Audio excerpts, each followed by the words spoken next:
Nós voltamos a falar agora da notícia de última hora envolvendo o ex-deputado Roberto Jefferson, do PTB, que trocou tiros com a Polícia Federal durante o cumprimento de mandado de prisão e baleou um dos agentes.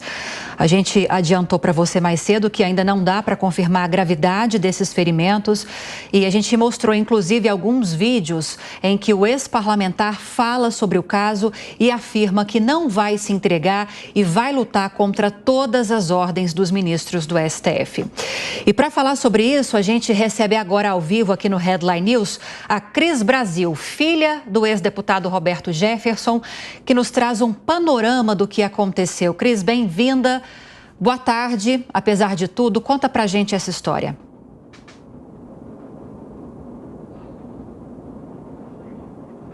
Seu microfone está desligado, Cris? Dá uma olhadinha aí, por gentileza.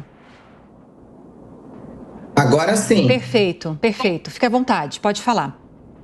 Eu recebi a notícia que meu pai tinha recebido a polícia na casa dele e que teria dito aos agentes, segundo ele próprio, que era para eles não entrarem, que ele não ia se entregar, porque o Alexandre de Moraes e o Supremo Tribunal Federal hoje não têm competência para levar o meu pai preso, dado que os autos do inquérito que o mantiveram preso e o mantém preso até hoje, apesar do PGR, Augusto Aras, e a Lindora, procuradora também, dizerem que era para ter encerrado esse inquérito, por teimosia do Xandão, ele não encerra o inquérito e eles já votaram a situação do meu pai, inclusive em plenário, e os autos desse processo já eram para ter descido para a primeira instância, dado que o meu pai não é parlamentar.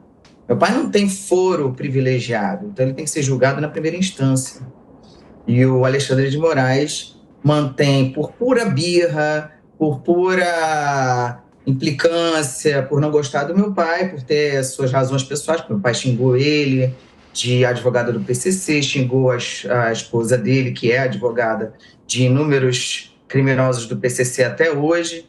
Disso é uma realidade, mas agora nós temos uma nova versão para crime de opinião que não existe. Falar a verdade doa quem doer, que foi o que meu pai fez com relação, inclusive, à ministra Carmen Lúcia, quando ele chamou a ministra de palavrões. Isso não é motivo para botar meu pai preso. Você pode até dizer que é falta de educação, mas você não pode acusá-lo de crime contra a democracia por ter dito o que uma boa parte dos brasileiros pensam a respeito das atitudes tirânicas do TSE, do Supremo, com relação à Jovem Pan, com relação a outros meios de comunicação, com relação a deputados federais, com relação a candidatos que são oposição a essas posições tirânicas desse sistema que se instalou no Brasil, que uniu a imprensa canalha marrom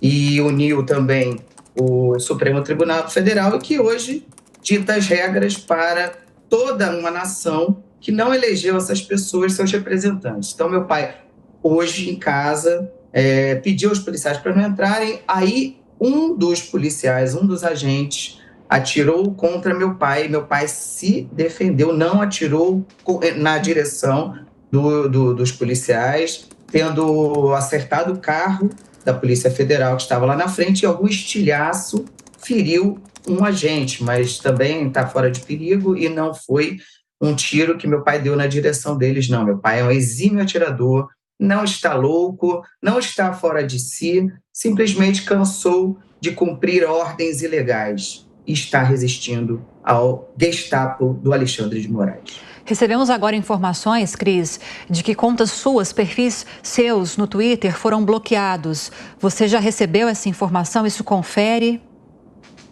Não, deve ter bloqueado o meu perfil do Twitter agora.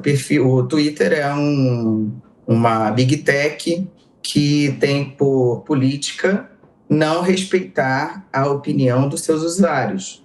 E foi assim durante a eleição, foi antes da eleição, e isso acontece não só comigo, com vários perfis de direita. Eu vou até ser sincera com vocês, achei até que demorou muito para o Twitter tomar essa medida antidemocrática e tirânica também, seguindo orientações assim de sua política progressista de esquerda, e impedir que nós, pessoas de direita, pudéssemos expressar a nossa opinião e eu que pudesse mostrar ao povo brasileiro o que está acontecendo de fato com relação ao meu pai, que é um homem inocente, porque não existe no Brasil crime de opinião, como também não existe no Brasil milícia digital, não existe no Brasil crime de fake news, e o Alexandre de Moraes e demais ministros do TSE e Supremo inventaram agora, inclusive, uma resolução aos 45 minutos do segundo tempo para aumentar o poder de polícia do próprio Xandão e do próprio TSE, para retirar imediatamente do ar, como deve ter acontecido com o meu perfil do Twitter, tweets, pessoas, perfis